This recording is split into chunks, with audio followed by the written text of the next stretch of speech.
बांसुरी। यह सोचकर वह उस पवित्र भगवत गीता को अपवित्र हाथों से उठाकर फेंकने के क्रूर इरादे से उसे पकड़ने लगी। तभी जैसे ही उसके अपवित्र हाथ भगवत गीता से स्पर्श हुए, एक भयानक चमत्कार हुआ।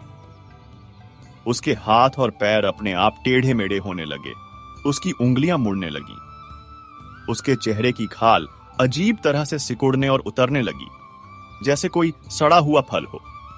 देखते ही देखते, पलक झपकते ही वह एक भयानक घृणित कुत्ते की शक्ल में बदल गई, जिसकी जीभ बाहर लटक रही थी और आंखों से लार टपक रही थी।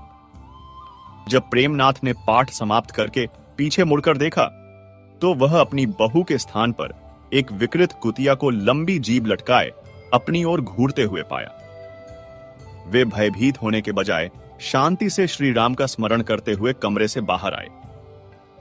सामने उनका बेटा विश्वनाथ खड़ा था, जो अभी अभी घर लौटा था। उसने अपनी आंखों से यह सारा भयानक दृश्य, अपनी पत्नी का यह विभत्स परिवर्तन देख लिया था। जब वह कुत्ते की शक्ल वाली लक्ष्मी गुर्राती हुई अपने पति विश्वनाथ की ओर बढ़ी, तो विश्वनाथ डर और घृणा से अपने कानों को हाथ लगाने लगा।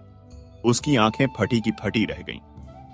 उसका सारा शरीर तो कुत्ते जैसा हो गया था, परंतु श्री राम ने शायद लोगों को सबक सिखाने के लिए उसका चेहरा वैसा ही मनुष्य का, लक्ष्मी का ही रहने दिया था, ताकि लोग उसे पहचान सकें।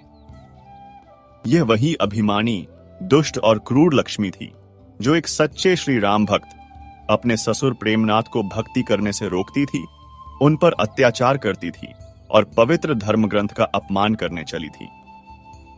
उस क्षेत्र का हर व्यक्ति जो उसे इस रूप में देखता, उस पर लानत भेज रहा था, थू थू कर रहा था।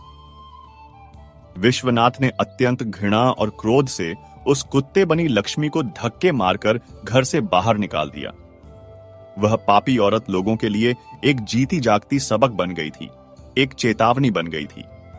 छोटे छोटे बच्चे उसे देखकर डर के मारे चीखने लगते थे। कुछ लोगों ने उसे पकड़कर गांव से दूर एक घने जंगल में छोड़ दिया, जहां कुछ ही दिनों बाद जंगली जानवरों ने उसे नोच नोच कर चीर डाला और उसका अंत अत्यंत दर्दनाक हुआ।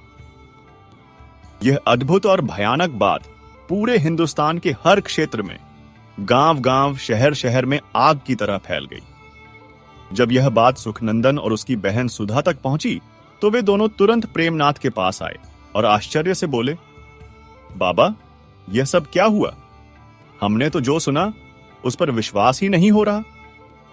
प्रेमनाथ शांत भाव से बोले, बेटा, अगर कोई